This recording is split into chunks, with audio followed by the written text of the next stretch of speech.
जय माँ काली मित्रों, आपका मेरे चैनल माँ काली माँ दुर्गा शक्ति संवाद में स्वागत है। मित्रों, आज की जो वीडियो है वो वीडियो है गुरु पूर्णिमा विशेष के ऊपर, क्योंकि 24 तारीख को गुरु पूर्णिमा आने वाली है, तो उसी के ऊपर मैंने ये वीडियो बनाई है।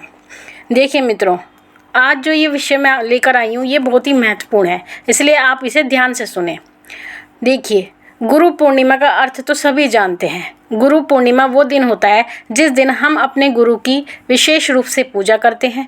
उन्होंने जो हमें शिक्षा दी है उसके लिए हम उन्हें गुरु दक्षिणा देते हैं, साथ ही धन्यवाद देते हैं और इस बात का वचन भी करते हैं कि हम आपकी सेवा इसी प्रकार करते रहेंगे। और गुरु भी यही वचन अपने शिष्य को देता है कि जैसे जैसे मेरी पूजा साधना या मेरा ज्ञान है वह मैं आपको देता रहूँगा।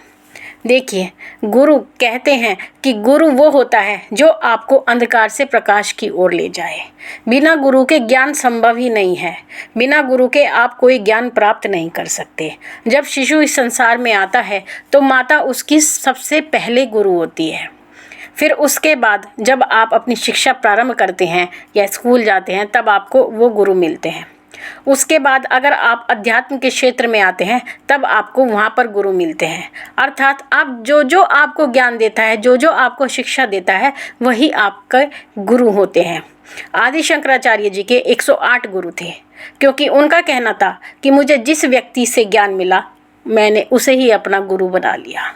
तो इसी प्रकार से जो व्यक्ति आपको ज्ञान देता है, कोई सीख देता है, तो वो आपका गुरु बन जाता है। लेकिन आज के समय में ऐसा संभव नहीं है। व्यक्ति एक से ज़्यादा गुरु बना सकता है, बनाते भी हैं, लेकिन गुरु एक ही होना चाहिए जो आपको बुरे पथ से अच्छे पथ की ओर ले जाए, जो आपके अवगुणों को ना देखकर आपके गुणों की परख करे। तो मित्रों,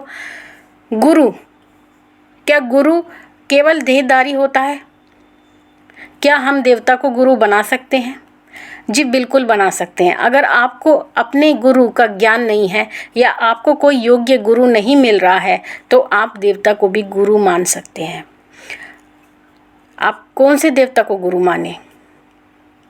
गुरु जो होते हैं, जगत गुरु भगवान कृष्ण, जो भगवान कृष्ण हैं उनको जगत गुरु कहा गया है। अर्थात इस पूरे संसार के जो गुरु हैं वो भगवान कृष्ण हैं, क्योंकि आपने उनकी गीता पढ़ी होगी। गीता के जो उपदेश हैं अगर आप उसको गहनता से पढ़ेंगे, जब भी आप गीता पढ़ेंगे आपको एक नया ज्ञान मिलेगा। चाहे आप उसको 100 बार पढ़ें या 1000 बार पढ़ें, लेकिन उसके बाद जब भी आप उसको पढ़ेंगे तभी आपको एक नई बात उसमें पता लगेगी, भले ही आप उसको कब से पढ़ते आ रहे हों। तो ये गीता का ज्ञान स्वयं भगवान श्री कृष्ण ने इस संसार को दिया। तो सबसे पहले जगत गुरु भगवान कृष्ण, उसके बाद भगवान महादेव जो त्रिभुवन के गुरु हैं, भगवान भोलेनाथ, आप उनको भी गुरु धारण कर सकते हैं। उसके बाद भगवान बजरंगबली, हनुमान जी, वो आप उनको भी गुरु धारण कर सकते हैं। उसके अलावा आप राधा जी को भी गुरु धारण कर सकते हैं, माँ दुर्गा को भी गुरु धारण कर सकते हैं। इस प्रकार से आप उन्हें गुरु मान करके, गुरु जो धारण करने की प्रक्रिया है वो मैं आपको अपनी अगली वीडियो में बताऊंगी। उनको आप गुरु मान करके अपनी कोई भी जो वैदिक मंत्र है उसको प्रारंभ कर सकते हैं। वैदिक मंत्रों को, और मंत्र भी सामान्य होना चाहिए। कोई ऐसा मंत्र ना हो जिसमें बहुत ज़्यादा कुछ करने की आवश्यकता हो, विधि विधान हो। अगर आपको इस तरह का कोई मंत्र करना है तो फिर आपको अलग देहधारी गुरु की आवश्यकता होगी।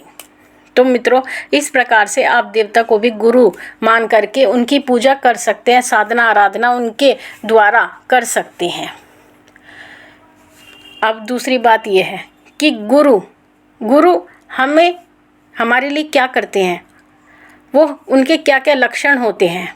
देखिए, गुरु सबसे पहले तो हमें गुरु मंत्र देते हैं जिनके द्वारा हम अपनी पूजा साधना प्रारंभ करते हैं। कोई भी साधना, कोई भी पूजा बिना गुरु मंत्र के प्रारंभ नहीं होती। गुरु मंत्र ही आपके शरीर पर रक्षा कवच का भी कार्य करता है, तो जो कि सबसे महत्वपूर्ण होता है। गुरु के द्वारा हमें गुरु मंत्र प्राप्त होता है। सच्चा गुरु हमें उन्नति के पथ पर लेकर जाता है, वो हमें अवनति से उन्नति की ओर लेकर जाता है। वो हमारी सभी जिज्ञासाओं को शांत करते हैं, जितनी भी हमारी जिज्ञासा है उनको शांत करते हैं। सच्चे गुरु के अंदर प्रेम का भाव होता है, करुणा का भाव होता है, उनके अंदर सत्यता होती है। ये सच्चे गुरु के लक्षण होते हैं। उनके अंदर कोई लालच नहीं होता।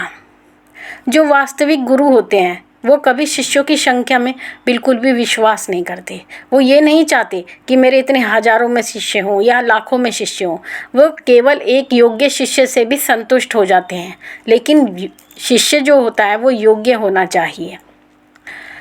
जो सच्चे गुरु होते हैं वो कभी गुरु दक्षिणा का लालच नहीं करते। वो दक्षिणा में बिल्कुल विश्वास नहीं करते।